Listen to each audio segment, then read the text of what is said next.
Hi everyone. So here is my day 2 starting at 8 p.m. IST, and now hopefully every day we'll do at the same time unless something else comes through. So this way my friends from California, West Coast of US can join as well, maybe a few days before they join. But anyway, so this is going to be the standard time every day. So it was a great experience yesterday, my first time on Insta Live, and I managed all the way through. And so let's see today where we go.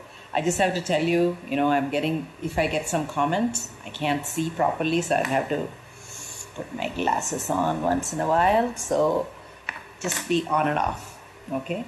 So I've been thinking a lot today about what should I share with you and what's been going on with me. And as I told you yesterday, I wanted to do this in 2 parts. One is a personal aha for me, not just an aha, but a personal insight to me, memories. And the other one is how I think my profession is going to change. So, it's really amazing when you're going through times like this. Memories just come back from way back when, things you don't even remember. Suddenly come. So I've been thinking a lot about, the time I grew up, my grandparents and my dad, and, I've been thinking a lot about them. And one of the things that came to me is that, when I was growing up, the stories we heard were all about fighting for freedom, India's freedom, because my father was a freedom fighter. He went to jail. We used to say that he's the only person in our family can say, I went to jail and get away with it. It's actually something positive. And so he went to jail. My grandmother, my mother's mother, was a big freedom fighter, and she used to go in all the rallies. She's been to jail. And actually my dad said that when he went to meet my mom, the fact that my grandmother was a freedom fighter was a big plus for him to say yes to my mother. And so that's, I see a comment. Hi, Lakshmi. Hi.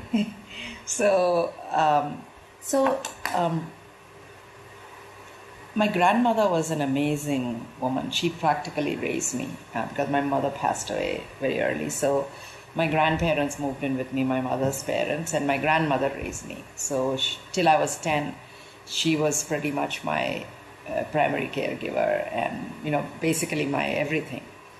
And I think only few slaps that I have in my life are from my grandmother. And actually probably only once.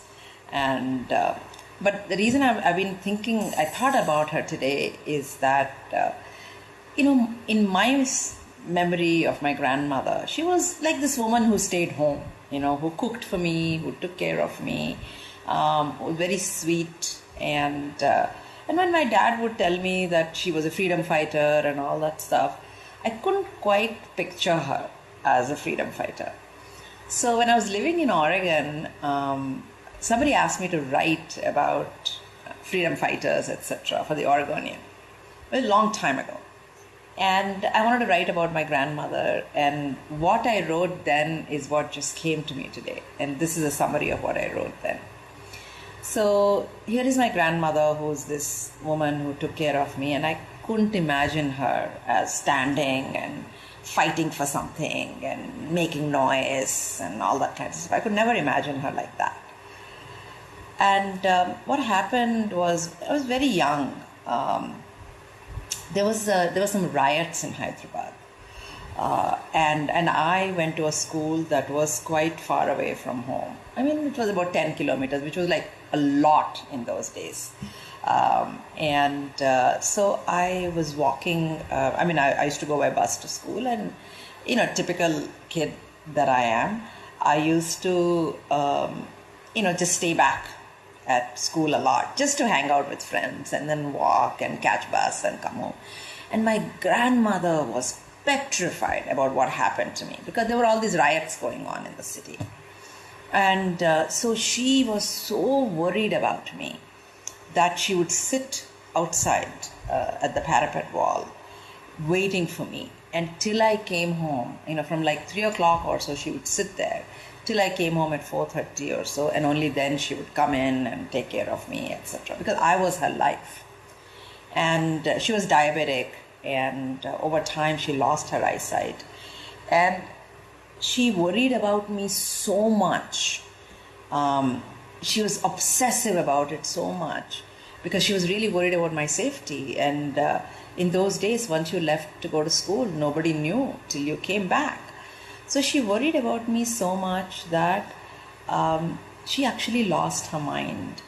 She became quite obsessive, and she couldn't recognize anyone except me. And as a kid, I think I was maybe 7 or 8 at that time, maybe a little older. It was very difficult for me because I was the only one she wanted. The minute I came back from school, she wanted me to sit with her and not go anywhere. And I used to feel very suffocated because I wanted to go out and be with my friends. But anyway, this continued for a bit. And she was very obstinate about seeing me, at all times of day and night and all that stuff. And so one day I woke up, it was maybe midnight or something like that, I can't remember. I just suddenly woke up and I could hear somebody talking, trying to be quiet, but somebody talking. And I walked out in my pajamas and sleepy eyes. I walked into my grandparents' house. Grandparents' room, which was adjacent room in our house.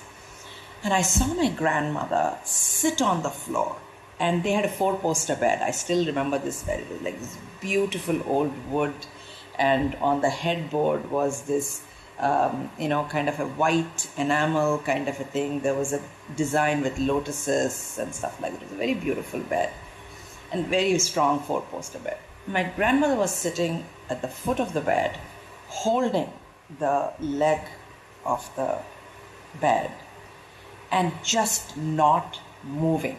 And my grandfather was trying to tear her away from this bed to get her into bed to sleep. And she was looking completely like expressionless, completely holding, just looking toward my room. And I walked into the room and I said, "Grandpa, what happened?" And he was like, by then I could see he was sweating, he was really tired. And then he said, "She just woke up in the middle of the night and she wanted to see you. And I told her you were sleeping and I didn't want to wake you up. But she's so obstinate that she just planted herself here, holding the bed without moving, and she's just not coming back to bed." And that was a memory that was there. And then I sat with her. She went to bed, and literally, maybe 2 days after that, or 3 days after that, I came home one day, and I went to my grandparents' room, and my grandmother was not moving. And I came out, and I never even heard of death. I just didn't even know what it was. So I remember my brother-in-law taking me to the next room and saying, "Grandma is no more." And I just didn't even understand what he was saying. I didn't even understand what no more meant or what death meant. And I remember it so vividly, like taking her outside, and they put her on this wooden ladder kind of a thing, and they put a new sari on her. They bathed her, and they put a big kumkum, and we all went and walked around and touched her feet, and they took her away. And that was the first time in my life, somebody I've known all my life has disappeared overnight. And it took me a while to get over it, etc. But that was an episode. And when Oregonian, literally maybe 20 years later, Oregonian asked me to write this article about freedom fighters. And somehow that image of my grandmother in that middle of the night, holding that post and not moving, despite my grandfather was actually much stronger than her, trying to yank her, pull her to get her back into bed. No effect on her, but that look on her face of determination. And I am not going to budge from here. That flashed back, and I thought, I didn't realize at that time when I was a kid, but that moment, that feeling in her face was what she must have had when she was a freedom fighter. I am not going to move from here. You can hit me, you can do whatever you want, but I will not move. And I just thought about it so much that I think as a kid, I didn't understand a lot of things. I didn't understand death. I didn't understand her how obstinate she was about seeing me. It was like a pain for me at that time. I didn't understand a lot of things. But when I was writing that article, the image of her, and I really understood that she was a fighter, what she fought for. And it was important for her to bring freedom to India, and she was willing to sacrifice for that. And that's what my dad did. That's what so many people did. And for the first time, I understood what they must have gone through, and their love. Just as her love for me was so much that she lost her mind, her love for the country was so much that she was willing to be beaten up. She was willing to donate all her gold. She was willing to donate all her land. And, it really, really taught me. And that image somehow came back to me today, because I was thinking of, in our lifetime, maybe this is a fight for us. We have, at least my generation, has grown up without really having to fight for a lot. And fundamental rights. Yes, my children, our next generation had to fight for even less, probably. But in my generation, yes, to some extent, I had to fight as a woman to, certain things in the workplace, maybe certain things at college. But none of them were really huge, And when I think about what we are going through now, and I think of her, I think of my father, I think of countless people who gave their lives to give us freedom. And I think of all the doctors, all the nurses, all the healthcare workers, and the grocery store employees who are working there, keeping it open so that we can get our milk and bread, All these people, we are fighting a very different kind of war today.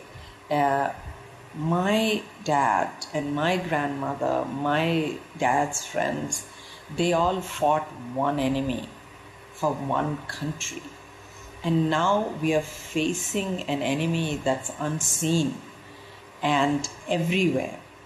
And how do we keep our resolve? How do we keep it going?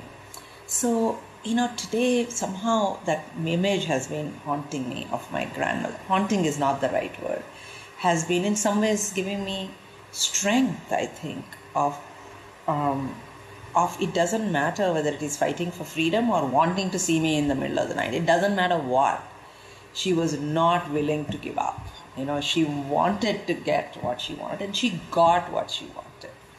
And I felt, I need to develop that kind of a resolve to say we are going to get over this. We will fight this in our own way. And if it means shutting indoors, if it means being careful, if it means, not having someone come home and help you every day, whatever it is, it's a tiny, tiny sacrifice compared to what our forefathers did for us to be able to even be here and have this conversation today. So, from a personal side, I felt sort of strengthened by her image of there's a purpose, there's a reason we all got the freedom and we are here. And what can we do to thank all the people who are taking care of us and fight this in our own way. And the best fight we can make in a very strange way is by staying indoors, you know. And each of us feels that, what's the big deal if I just go out and go to my neighbor's villa or whatever, what's the big deal? What if I go to the market? What if I go here? What if I go there? But I think if we truly, truly care, I think we need to not do the things we are used to. So, I just wanted to, wrap this session up by saying that the big thing for me about my grandmother, as my father, everybody, is that there's a different freedom we are all fighting for today. And I'm glad we are in it together. And it wasn't like the time when I went to school, my grandma didn't know what happened. Now, even if our loved ones are all over the place, we can do WhatsApp video, we can do Skype, we can do all sorts of things to see each other. We can have staff meetings on Zoom. We can, do conferences online. I mean, there is so much available for us today to still keep in touch, even if we don't meet each other. And so that's the first thing is, how do we stay stronger? How do we stay? And within that, it's okay to have a little bit of leeway, but how do we stay stronger and stay within ourselves, within our homes? And the second part of it, it's very clear to me somehow, is that this whole work from home is not a temporary thing. It's going to be a permanent thing. And, as I said, I work with a team that's literally half my age. Every one of them are almost half my age.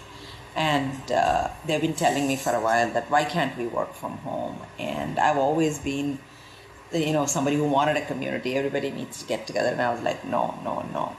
So now I feel that I'm kind of readjusting to this and figuring out how do we still talk to each other every day, maybe 2-3 times a day.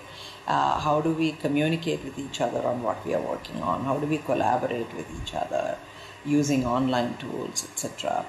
So now that the home is office, there are different rules I need to create for the home.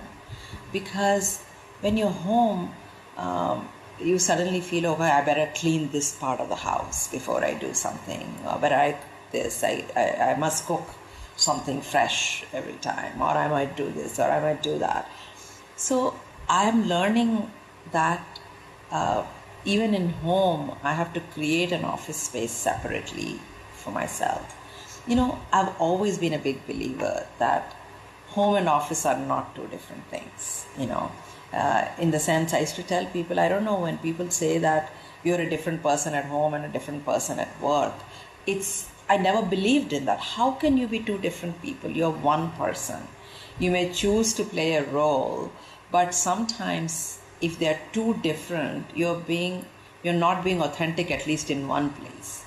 And so I always believed that people should be vulnerable at work, and people can be rude at home, and all kinds of things. So I always believed there isn't a big difference between work and home.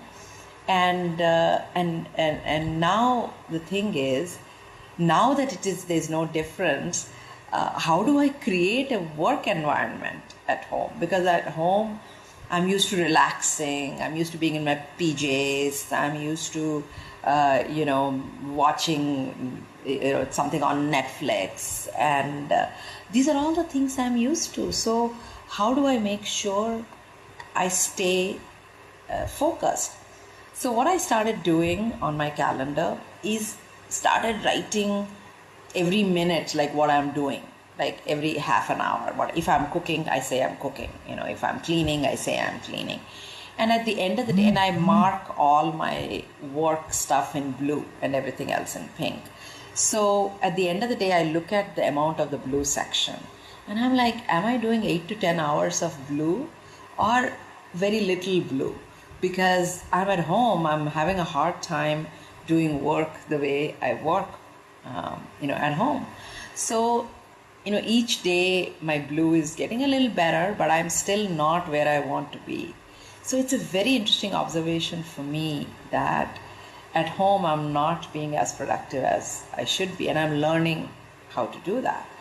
So one thing we decided, we are three of us in our home, my husband, me, and my son. So during the day, for most of the hours, we stay in our own zone. My husband is in one room, my son is at his study desk, and I'm in my room, and we stay separate. And so we are creating separate spaces, so we are not,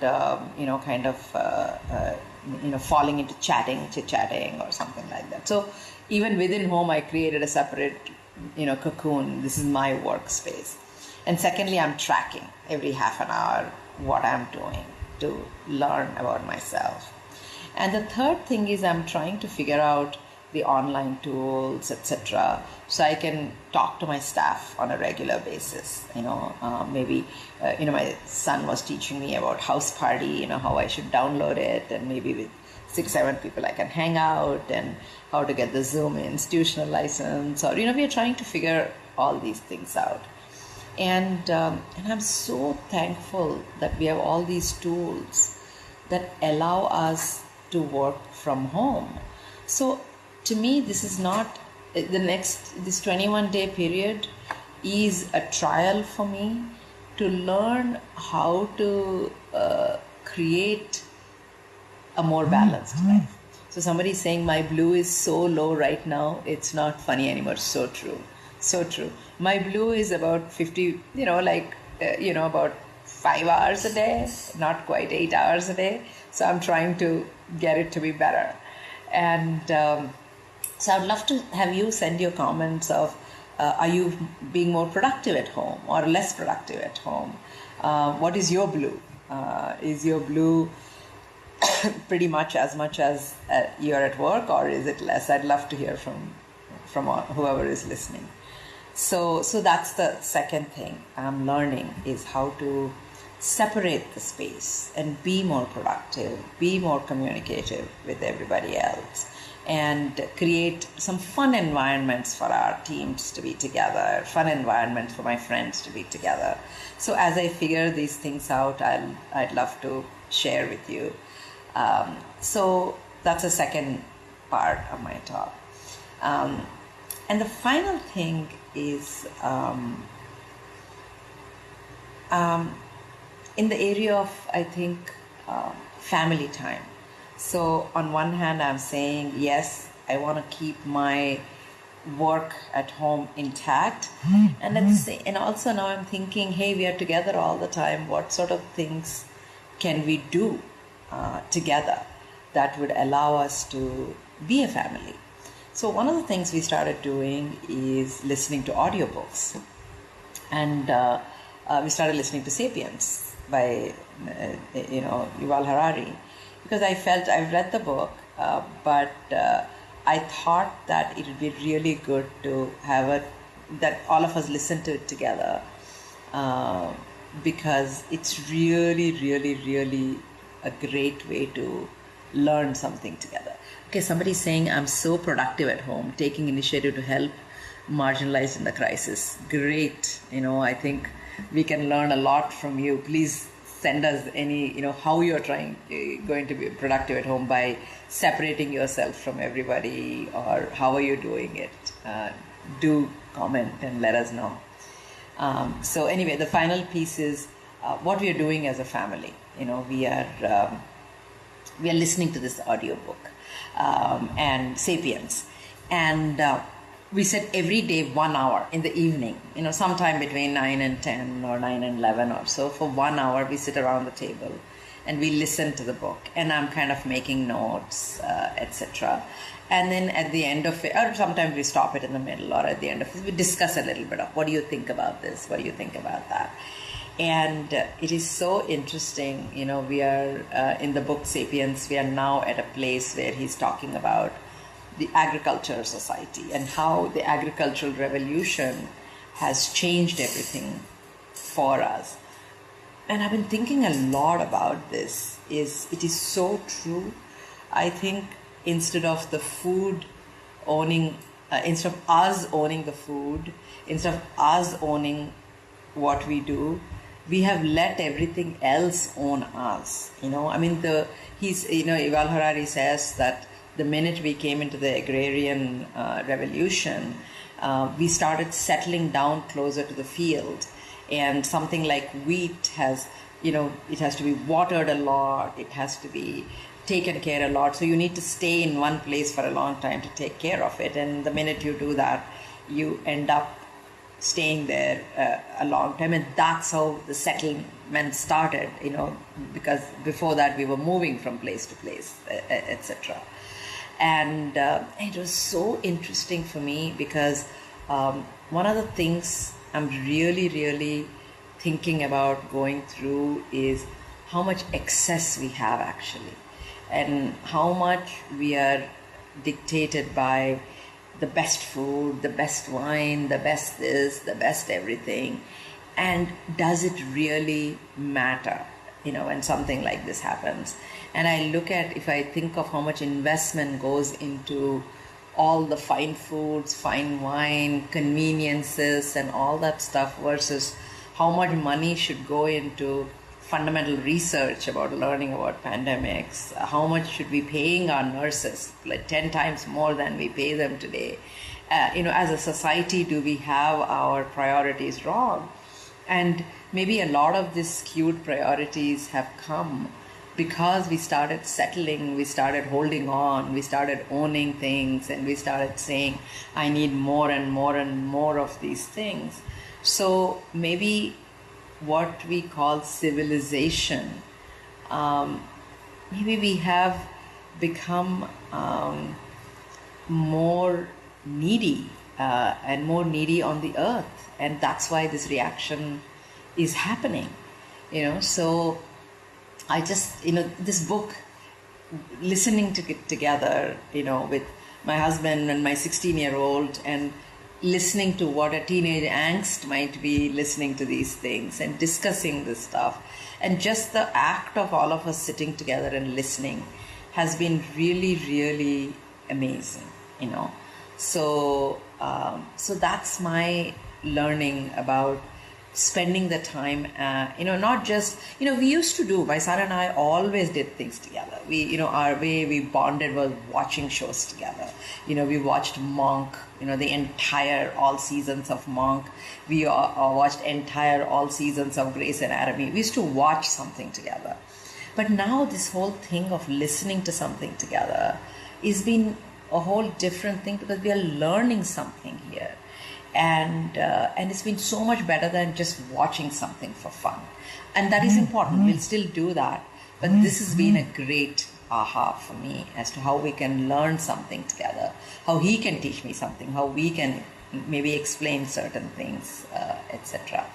So I'd like to summarize by what I talked about, and let's read. Getting medical essentials to the pregnant and elderly. Exactly, people are overstocking stuff, including sanitary pads. So true, so true. I mean, it's like we are all overstocking, and I am guilty of it too. Like today, I took everything out of my storeroom, and I said, for the next 2 months, till all these things are over, we shouldn't buy anything else. So let's see. So I just want to wrap up by saying that the 3 things from a personal side, I thought a lot about my grandmother, the freedom fighters, the freedom we got, and how we need to fight together for our freedom as a race right now, and how we need to do that by staying indoors. And the second thing is how I'm making my home my work and make sure my blue zone goes up more, my productivity goes up more at home. And finally, bonding with my family better by learning something together, not just by entertainment, but by learning something together. So these are the 3 things I've learned, and thank you so much for joining, and hopefully more tomorrow. Thank you. Bye-bye.